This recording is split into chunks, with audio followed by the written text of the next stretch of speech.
Alléluia. Béni soit le Seigneur. Amen. Bien. Tu vas écouter la parole de Dieu. Amen. La parole qui va être libérée aujourd'hui, c'est pour toi une clé. Amen. C'est une parole de gloire. C'est une parole qui va t'aider à marcher dans ton héritage. C'est une parole qui va t'aider à te préserver du malin. C'est une parole qui va t'aider à garder les portes de ton cœur fermées à l'ennemi. En sorte que l'ennemi n'ait aucun impact sur toi. Alléluia. Amen. Seigneur, merci pour ta parole. Merci pour cette parole de grâce qui descend ce jour dans les cœurs. Merci pour cette parole d'amour que tu libères à ton peuple. Merci pour ta gloire. Merci pour tes bienfaits. L'honneur et la gloire te revient au nom de Jésus-Christ. Tu parles à chacun d'entre nous, Seigneur, avec douceur, avec amour. Mais tu donnes à chacun, Seigneur, de recevoir cette parole de vie. Car tu nous as fait la grâce de nous donner l'autorité pour utiliser la parole et agir comme prophète de notre vie. Béni sois-tu parce que ces paroles, Seigneur, tu veuilles et tu l'accomplis. Que l'honneur et la gloire te reviennent. Au nom précieux du Seigneur Jésus-Christ, nous avons prié. Amen. Amen. Amen. Le thème de la prédication, c'est ne donnez pas accès au diable. Ne donnez pas accès au diable. Nous avons lu Éphésiens au chapitre 4 à partir du verset 27 jusqu'au verset 32.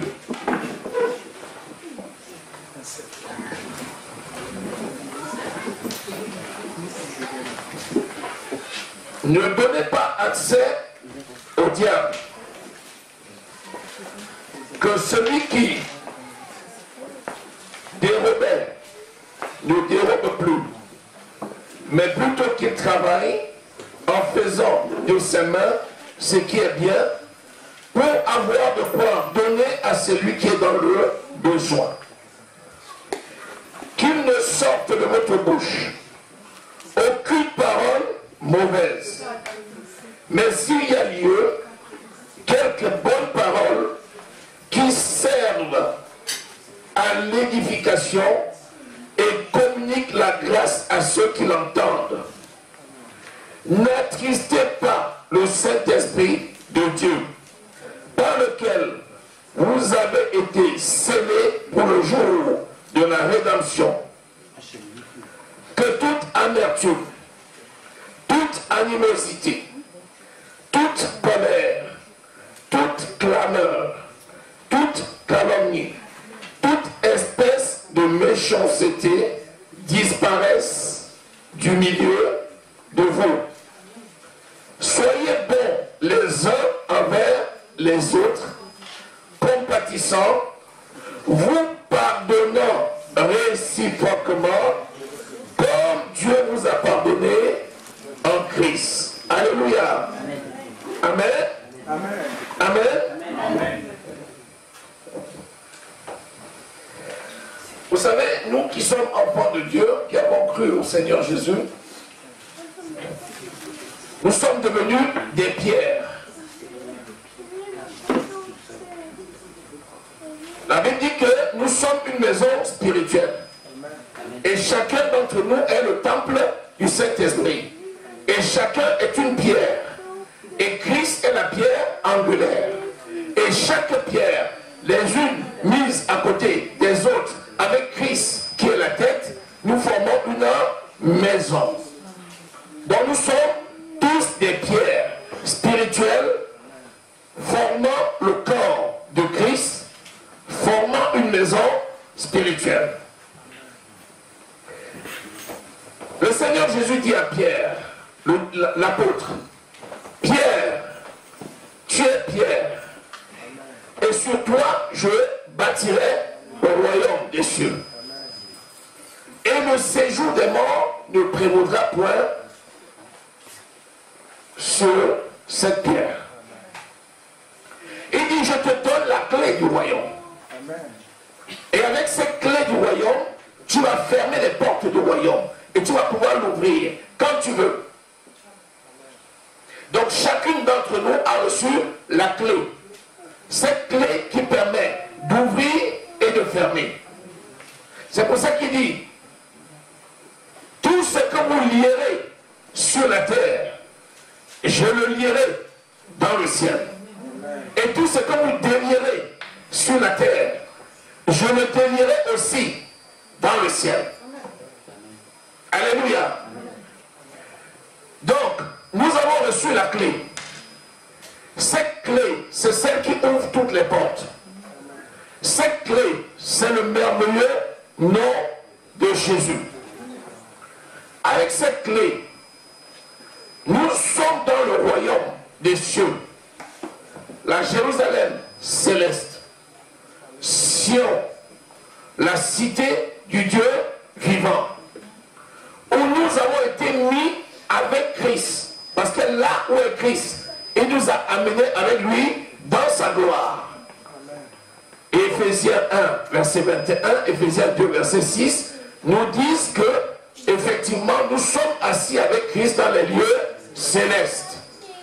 Donc dans ces lieux célestes, Christ qui est le grand frère, le Dieu, le Fils unique devenu le frère et le grand frère, parce que nous aussi sommes devenus fils de Dieu par adoption.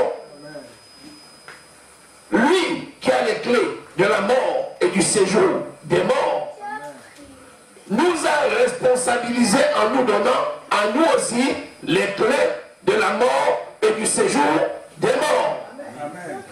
Et cette clé-là, c'est ça qui a fait de nous, par le Saint-Esprit, les participants de la nature divine. Donc, assis avec Christ dans les lieux célestes, nous ne sommes pas là que pour assister, nous sommes des acteurs. Et pour agir, il nous a donné sa parole. Et sa parole, c'est la clé avec laquelle nous ouvrons et fermons les portes. Ça veut dire que dans cette place de victoire, dans cette place de puissance, dans cette place qui s'appelle Christ, si quelqu'un est en Christ, il est une nouvelle création. Les choses anciennes sont passées. Voici, toutes choses sont devenues nouvelles. Cette place-là qui s'appelle Christ, c'est une place de sécurité. Et dans cette place-là se cachent tous les trésors au ciel de Troie. Et donc il dit dans Éphésiens au chapitre 1er, versets 3 à 4, béni soit Dieu, le Père de notre Seigneur Jésus-Christ, le Dieu de gloire, qui nous a bénis de toutes les bénédictions spirituelles en Christ. Bien, nous avons parlé du lieu. Nous avons parlé de son contenu. Parce que dans le lieu qui s'appelle Christ, dans ce lieu-là se cachent tous les trésors dont nous avons été bénis. Maintenant, Christ nous a donné les clés. Nous avons la capacité d'ouvrir les portes et de quitter ce lieu-là. Nous avons la capacité de fermer les portes et nous avons la capacité de nous maintenir dans ce lieu-là. Et ce lieu-là, cette capacité, c'est le Saint-Esprit. Est-ce que quelqu'un saisit quelque chose? Bien. Maintenant, il dit, ne donnez pas accès au diable. C'est quoi donner accès? C'est-à-dire ouvrir la porte pour laisser que le diable entre. Tu comptes sur qui? Sur le Saint-Esprit. Parce que Dieu, le Père, par Christ, a déjà donné. C'est le Saint-Esprit qui te conduit. Et cette clé-là, tu dois veiller en sorte que la porte ne soit pas ouverte pour l'ennemi. Alléluia. Alléluia. Tu dois veiller en sorte que la porte ne soit pas ouverte pour l'ennemi. C'est pour ça qu'il dit, ne donnez pas accès au diable. Donc ça, c'est notre responsabilité. Amen. Tu dis, mais pourquoi ça ne marche pas? Pourquoi tant de situations et de problèmes? Pourquoi alors que je suis en Christ? La réponse est en toi. Puisque Christ vit en toi. Et il t'a donné l'autorité. Donc plutôt que de passer le temps à poser pourquoi, il vaut mieux en même temps répondre. Jérémie au chapitre 15, le verset 18. Le prophète Jérémie, qui est un grand prophète, il dit, Seigneur, pourquoi ma plaie ne veut-elle pas guérir? Moi je te sais, je suis ton prophète, mais pourquoi ma plaie ne veut-elle pas guérir? Voilà une question. Serais-tu, Seigneur, pour moi, une source d'eau trompeuse? C'est fort ça, non? Il dit, normalement ma plaie devait guérir, mais pourquoi elle ne guérit pas? Serais-tu devenu pour moi une source d'eau trompeuse? Jérémie, toi-même tu sais, qu'avant que tu ne sois formé dans le sein de ta mère, je te connaissais, je t'avais établi prophète des nations. Jérémie, j'ai mis sur ta bouche ma parole, j'ai mis sur ton front ma puissance. Je te dis, va, délivre ce peuple qui a le front dur. Ils sont durs, mais tu as le front plus dur qu'eux. Et aujourd'hui tu me demandes, Jérémie, tu me demandes pourquoi ma plaie ne veut pas guérir. Est-ce que tu es devenu pour moi une source d'eau trompeuse? La réponse est non, non, non, 1000 fois non. Christ, Dieu n'est pas devenu une source trompeuse, c'est la source de vie. Amen. Il dit, Jérémie, si tu sépares ce qui est précieux de ce qui est vil, toi, Jérémie, tu seras ma bouche. Amen. Car, Jérémie, ce n'est pas à toi d'aller vers eux, les païens, mes ennemis, mais c'est à mes ennemis de venir vers toi pour se convertir et pour marcher dans l'héritage en Christ. Et Jérémie a compris. Il a dit, tiens, j'ai eu la mission d'aller ruiner le camp de Satan, détruire le camp de Satan, arracher dans le camp de Satan, pour venir construire le camp de Dieu, construire la maison de Dieu. Je comprends maintenant pourquoi je n'arrivais pas à accomplir ma mission. C'est parce que je n'avais pas séparé le salut que j'ai eu des futilités. Maintenant j'ai compris. Je ne regarde plus aux futilités. Je ne regarde plus au fardeau. Je ne regarde plus au péché. Je fixe mon regard sur Jésus. Et là maintenant, je vais pouvoir ruiner le camp de l'ennemi, ruiner le camp de Satan, ruiner le camp du diable, en allant arracher les âmes qui étaient perdues. Amen. Pour les ramener et bâtir le royaume des cieux. Est-ce que tu as saisi quelque chose? Est-ce que tu es en train de saisir quelque chose? Amen. Acclame le Seigneur. Acclame le Seigneur. Acclame le Seigneur. Tu as aussi la clé. Tu as le glorieux nom de Jésus. Tu as la puissance de Dieu. Tu as la vie en toi. Cette clé-là te donne la capacité à résister. Amen. Alléluia. Amen. Résister à qui? Au diable. Amen. Son nom est cité. Car nous n'avons pas lutté contre la chair, ni contre le sang, mais contre les autorités, les dominations. Alléluia. L'ennemi n'est pas un être humain. L'ennemi, c'est Satan. Et c'est démon. Les êtres humains sont des victimes. Ne deviens pas toi aussi une victime. Au contraire, reste dans ta position avec l'autorité que tu as reçue et va délivrer ceux qui sont captifs. Amen. Alléluia. Amen. ne donnez pas accès au diable. Le diable, alors, lui, fait quoi? 1 Pierre 5. 1 Pierre 5. On a mis le doigt sur l'ennemi, n'est-ce pas? Alors, quelles sont ses activités? Hey! Attention! Malheur à toi, terre! Parce que le diable est descendu vers toi. Tiens la clé du royaume. Ferme bien tes portes, de peur que le diable n'entre dans ta maison. Alléluia. Oh, un bien saint, lisons à partir du verset 9. Non, à partir du verset 8. Soyez sobres. Vous voyez, la sobriété c'est quoi? C'est la vigilance.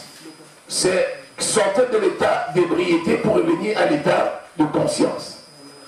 Être sobre, c'est sortir de ton état de léthargie pour revenir à l'action. C'est sortir de son sommeil pour revenir à la réalité. Hé, lève-toi, réveille-toi, soyez sobre. Veillez, parce que tu es sobre, mais de temps en temps, tu dors. Tu dors. Il dit, hey, reviens, sois éveillé. Veille, c'est-à-dire nuit et jour. Veillez pour faire quoi?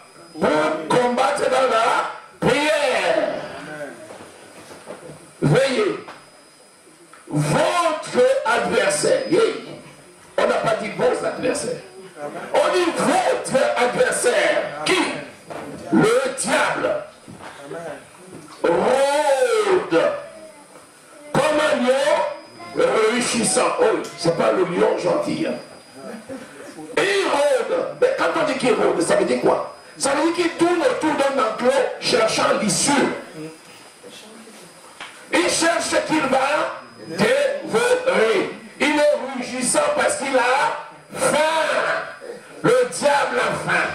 Son royaume est pillé par les hommes valeureux. Il s'est levé pour combattre. Il est autour de la bergerie. Il a faim. Il rôde. Il rugit. Il cherche la petite faille. Mais c'est toi qui as les clés de ta bergerie. C'est toi qui as les clés de ta vie. C'est toi qui as les clés de ta maison. C'est toi qui as les clés de ton couple. C'est toi qui as les clés de ton travail. Tu as les clés en main. Il dit ne laissez pas accès au diable. Maintiens la porte fermée. Parce qu'il est dehors, il rôde. Il rôde. Ce diable n'a pas la capacité d'ouvrir la porte. Parce qu'il est programmé pour échouer. Satan et ses démons sont programmés pour échouer. Ils sont programmés pour échouer. Les enfants de Dieu sont programmés pour la victoire. Satan ne peut jamais venir prendre les clés de tes mains.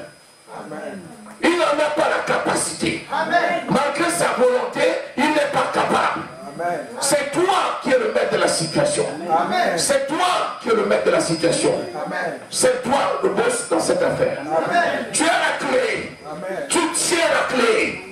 Oh Satan, pauvre diable, tu es vaincu. Au nom de Jésus, résistez au diable et il fuira loin de vous.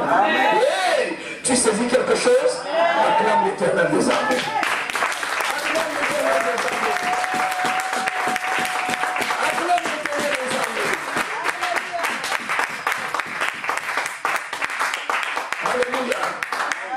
Le verset 9, il dit, résistez-lui avec une foi ferme, sachant que les mêmes souffrances sont imposées à vos frères dans le monde.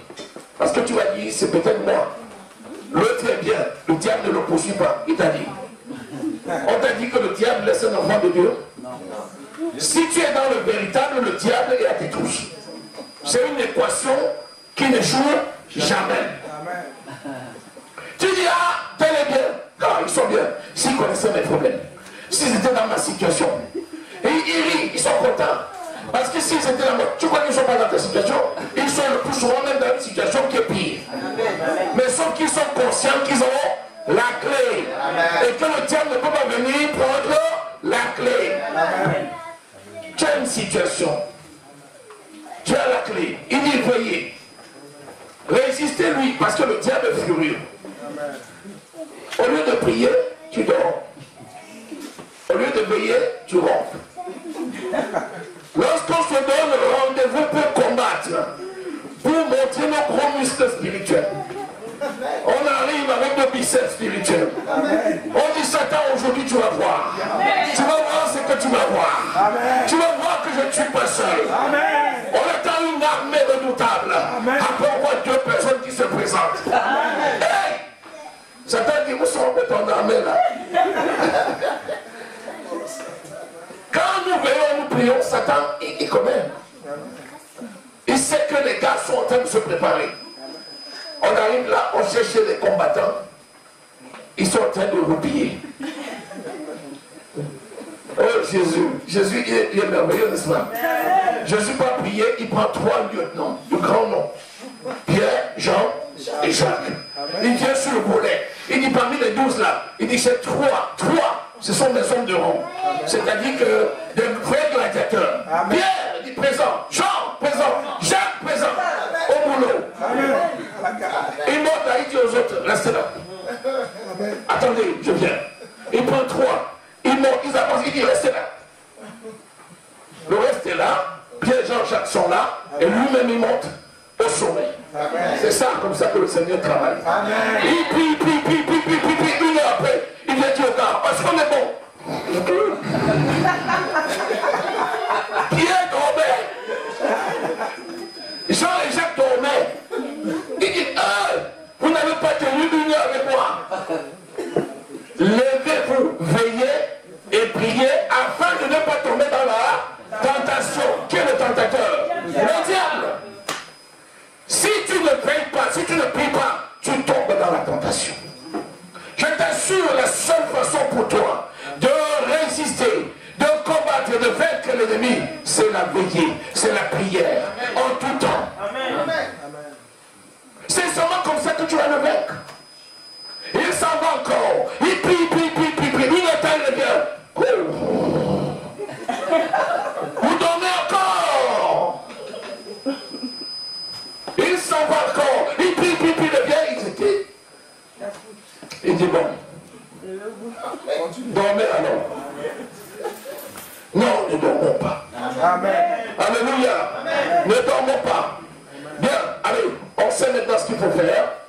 On sait où nous sommes, on sait que nous avons la clé, on sait que nous sommes riches. Amen. Tous les trésors sont chez nous. L'ennemi vient pour nous déstabiliser, on a la clé. Allez, on ferme. Voici comment on va faire pour ne pas tomber. On revient sur notre texte de départ. 1 Éphésiens 4. Voilà. Allez, nous revenons au verset.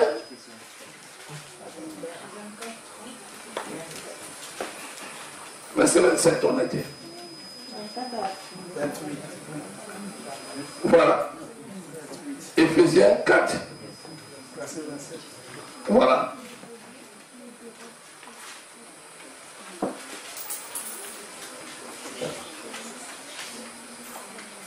Bien. D'abord, il dit au verset 17. Voici donc ce que je dis et que je déclare dans le Seigneur. Vous ne devez plus marcher comme des païens qui marchaient selon la vanité de leurs pensées. Tu vois? Comme. Vous ne devez pas marcher comme des païens. Il n'a pas dit que vous êtes des païens. On peut ne pas être païen et marcher comme un païen. C'est-à-dire que quand le païen te voit, tu lui ressembles. Bien que tu ne sois pas païen. Il dit ne marchez pas comme les païens. Si tu marches comme les païens, c'est que tu as déjà mis la clé à la porte. Tu as commencé déjà à tourner. Vous ne devez pas marcher comme les païens. Amen. Alléluia. Amen. Bien. Pourquoi? Parce que les païens, ils sont vaniteux.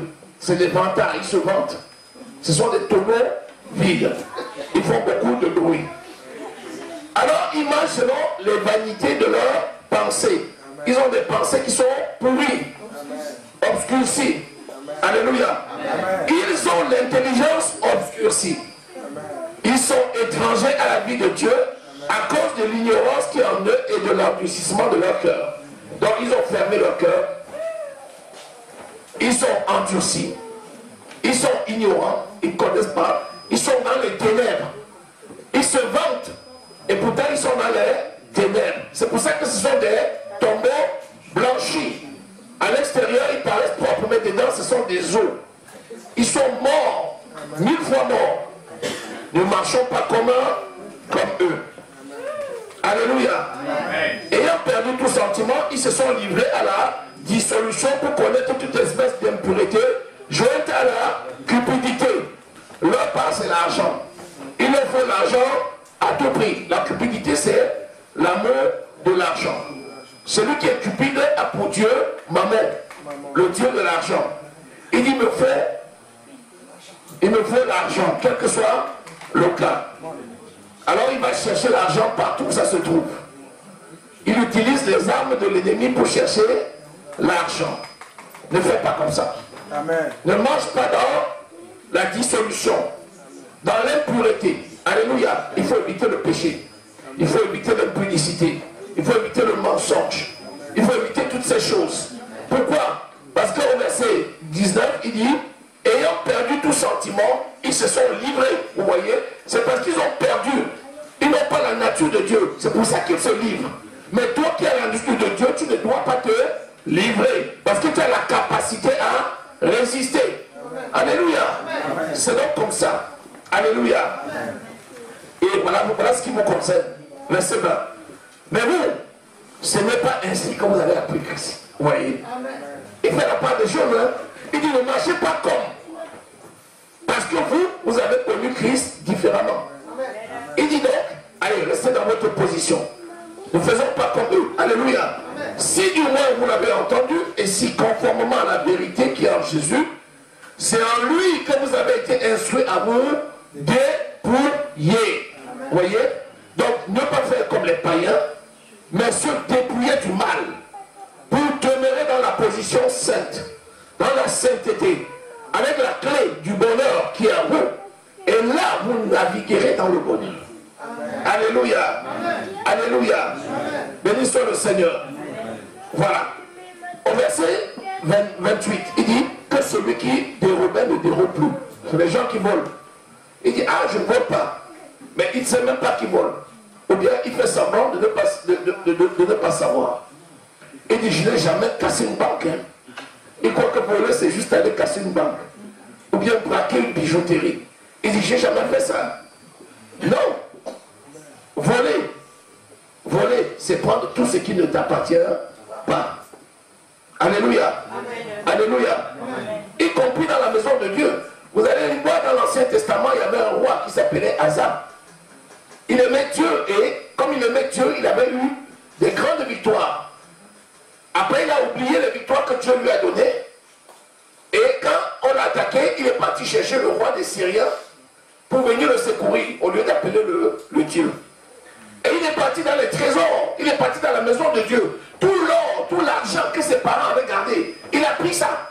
Et il est parti chercher le roi de Syrie. Il dit, je te donne ça pour que tu viennes m'aider. Dieu dit, ah, d'accord.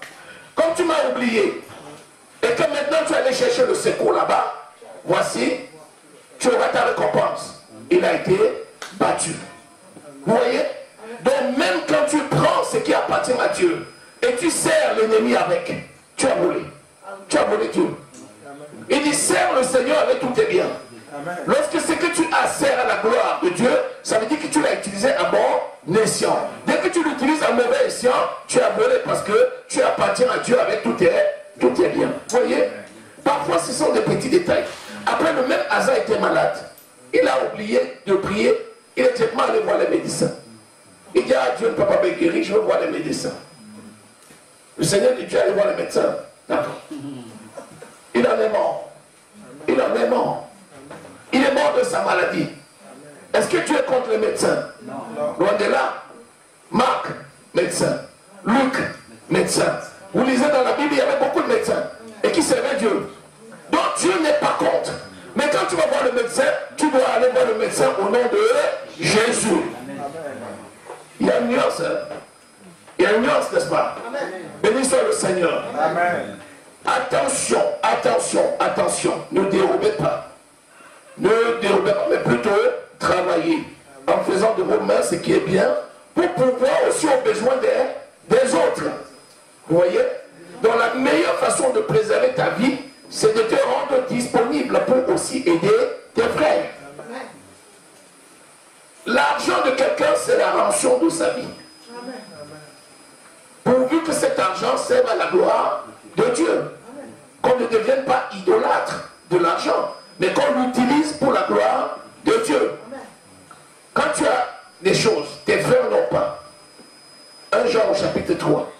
Il dit, si ayant les biens de ce monde, tu fermes tes entrailles à celui qui n'a pas, l'amour de Dieu est-il en toi? Non. Tu ne peux pas combattre en amassant pour toi tout ce que tu as et en laissant périr tes frères qui sont dans le manque. Tu ne peux pas combattre comme ça. C'est pour ça qu'il faut de la libéralité. Alléluia. Amen. Le verset 29. Qu'il ne sorte de votre bouche aucune parole mauvaise. S'il y a lieu, qu'il ne sorte que des paroles de grâce qui servent à l'édification pour ceux qui l'entendent. Vous voyez ça? Amen. Lorsque tu parles beaucoup, tu ne manques pas de péché. Amen. Et quand tu parles des paroles mauvaises, tu donnes accès au diable. Attention, on ne se réunit pas pour devenir pire, dit la parole de Dieu. Réunissez-vous pour devenir meilleur. Et pour devenir meilleur, réunissez-vous et parlez la parole de Dieu. Si quelqu'un se présente à toi, il commence à mettre les commérages à terre, dis-lui, laisse d'abord ça, prions. Amen. Tu vas voir que vous allez gagner le temps. Alors que si tu continues 22 heures après, 3 heures, vous n'aurez pas fini. Hey, tu as vu ce qu'il a fait? Hey, tu as entendu? Hey, tu as vu? Hey. Après Jean, c'est Jacques. Après Jacques, c'est Pierre. Après Pierre, c'est Philippe. Philippe, Marc, Gaston, Joël. Hey! Hey, il est déjà 16h30. Je devais aller chercher les enfants à l'école. Vous avez parlé, vous avez assassiné vos frères. Vous savez, Aaron et Marie s'étaient levés contre Moïse. Ils ont dit, allons. Le peuple qui était contre a dit, allons et tuons Moïse avec notre bouche. Allons tuer Moïse avec notre bouche. La langue tue. La langue tue. Hey, t'as vu? Hey, t'as vu? Hey, dans l'église là. Hey, on dit comme ça. Hein? Maman, chacun a sa part. Papa, chacun a sa part. Où est ton problème? Puis, Jacques 1er au chapitre, Jacques 5, à partir du verset 15, il dit quoi? Quelqu'un est-il dans la souffrance qu'il prie? Amen. On n'a pas dit qu'il cherche les gens pour faire le commérage. On n'a pas dit qu'il appelle les gens pour plaider son sort. Est-ce que tu peux? Je voudrais même te dire quelque chose. Prie! Amen. Amen. Prie! Alléluia! Amen. Toute amertume, l'amertume ça tue, ça ruine.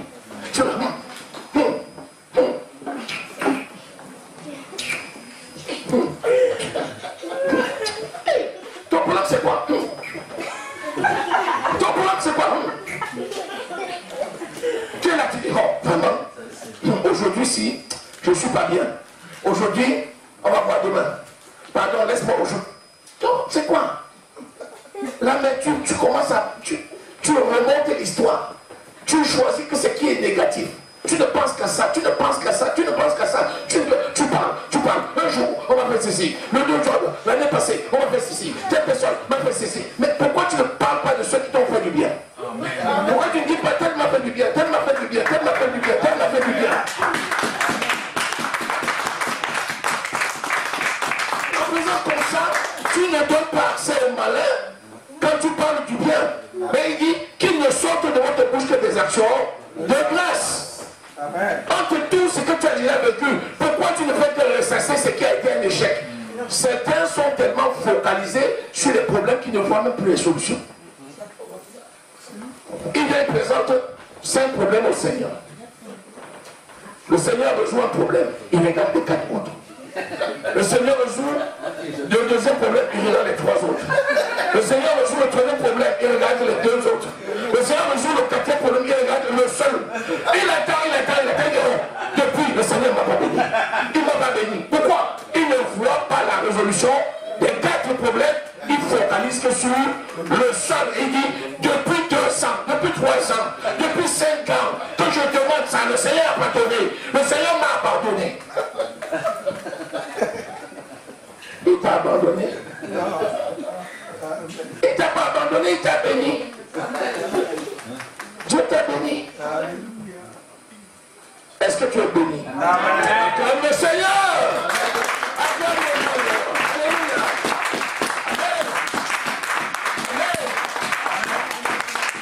Alléluia. Amen. Alléluia. Allez, on va finir. Soyez bons les uns avec les autres. Compatissants. Pardonnant réciproquement. Hey, j'étais offensé, pardonne-moi. Oui, je te pardonne. Moi aussi, j'étais certainement offensé, pardonne-moi. Oui, je te pardonne. C'est si difficile. Je constate que c'est beaucoup dur pour certaines personnes. Dis pardon là, c'est comme si on a porté une grue à ta petite.